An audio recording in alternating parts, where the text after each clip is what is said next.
Welcome to everyday cooking. இன்னும் எங்கள் சேனலுக்கு சப்ஸ்கிரைப் பண்ணாமல் இருக்கிறீங்களா? மறக்காமல் கிளிக் பண்ணுங்கள் சப்ஸ்கிரைப் பட்டனையும் பெல் ஐக்கானையும். எப்போது எங்களோட கனெக்டடாக இருங்க அண்ட் சப்ஸ்கிரிப்ஷன் ஃப்ரீ. இன்றைக்கி நம்ம ஓவன் இல்லாமல் குக்கர் கூட யூஸ் பண்ணாமல் சூப்பர் ஸ்பாஞ்சியாக ஒரு கேக் செய்ய போகிறோம்.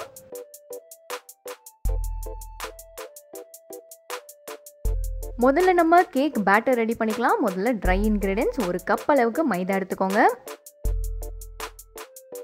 இதோட ஒரு teaspoon baking powder, 1/4 teaspoon baking soda. இதை இப்போ நல்லா கலந்துக்கலாம். இதை தவிர ஒரு ட்ரை இன்க்ரீடியன்ட் இருக்குது, அது சர்க்கரை ஒரு 1/2 கப் எடுத்துக்கோங்க. இதை நல்லா பொடி பண்ணி எடுத்து வச்சுக்கோங்க.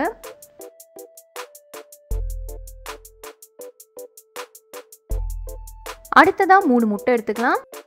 முட்டை இல்லாமல் செய்யணும்னு நினைக்கிறவங்க ஃப்ளாக்ஸ் சீட்ஸ் இருக்குது பார்த்தீங்களா, அது ஒரு 1/2 டம்ளர் பாலில் ஒரு 10 நிமிஷம் ஊற வைங்க. ஊறினதும் ஒரு 1/2 டம்ளர் தயிரையும் ஆட் பண்ணி மிக்சியில் நல்லா மைய அரைச்சி எடுத்து வச்சுக்கோங்க.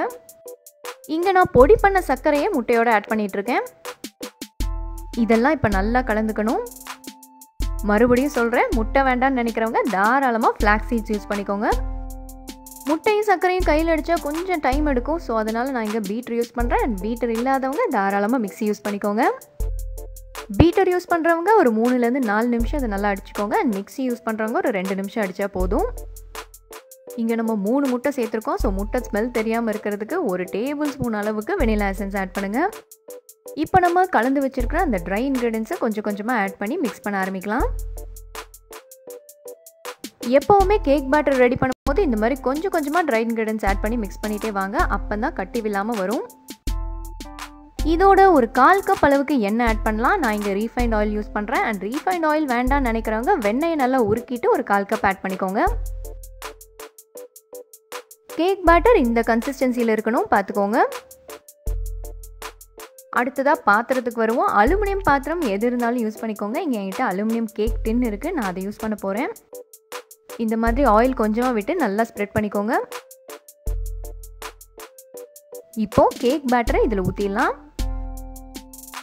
கேக் டின் தான் யூஸ் பண்ணணும் அப்படின்னு கிடையாது. எந்த ஒரு அலுமினியம் பாத்திரம் நீங்கள் வச்சுருந்தாலும் அதை நீங்கள் யூஸ் பண்ணிக்கலாம். பேட்டரை ஊற்றினதுக்கப்புறம் இந்த மாதிரி லைட்டாக தட்டிட்டிங்கன்னா ஏர் பபிள்ஸ் இருக்காது, அதே மாதிரி ஈவனாகவும் ஆகும். இப்போது ஒரு இரும்பு தோசைக்கல் எடுங்க. அப்படியே அதை ஒரு 5 நிமிஷம் நல்லா சூடாக்குங்க. கல் நல்லா சூடானதும் லோ ஃப்ளேமுக்கு கொண்டு வந்துட்டு பாத்திரத்தை அது மேலே வைங்க. இதை அப்படியே மூடி வேக விட போகிறோம். இது ஒரு 45லேருந்து ஈவன் 1 மணி நேரம் கூட ஆகலாம். ஒரு 15 நிமிஷத்தில் நான் எடுத்து பார்த்தேன். இது 15 நிமிஷத்துக்கு அப்புறம் மேலே இப்போ தான் வேக ஆரம்பிச்சிருக்கு. இங்கே என்னோடய பாத்திரம் பெருசு, ஆனால் பேட்டர் கம்மி, அதனால் பேட்டர் நல்லா ஸ்ப்ரெட் ஆயிடுச்சு. ஸோ சீக்கிரம் வெந்துடும். இது சின்ன பாத்திரம் எடுத்திங்கன்னா பேட்டரோட ஹைட் கொஞ்சம் ஜாஸ்தி ஆகிடும், அதனால 1 மணி நேரம் ஆகலாம். இதோ 45 நிமிஷம் ஆயிடுச்சு. ஒரு டூத் பிக் வச்சு குத்தி பார்த்துடலாம். டூத் பிக்கில் எதுவும் ஒட்டலை. ஸோ இது கண்டிப்பாக வெந்துருச்சு. வெளியெடுத்துடலாம். கேக்கை திருப்பிடலாம். ஆல்ரெடி நான் கேக்கை நல்லா ஆற வச்சுட்டேன். ஆறுனா தான் ஈஸியாக திருப்ப வரும். இந்த கேக்கை அவனில் வைக்கணும்னு நினைக்கிறவங்க 180 டிகிரி செல்சியஸில் 40 to 45 மினிட்ஸ் வச்சிடுங்க, கரெக்டாக இருக்கும். செம்ம ஸ்பாஞ்சியாக சூப்பராக வந்துச்சு. கண்டிப்பாக நீங்களும் ட்ரை பண்ணி பாருங்கள். வேறொரு இன்ட்ரெஸ்டிங்கான ரெசிபியோடு உங்களை சந்திக்கிறோம். எங்கள் வீடியோஸ் எல்லாம் பிடிச்சிருந்தால் லைக் பண்ணுங்கள், ஷேர் பண்ணுங்கள், கமெண்ட் பண்ணுங்கள். மறக்காமல் எங்கள் சேனலுக்கு சப்ஸ்கிரைப் பண்ணுங்கள்.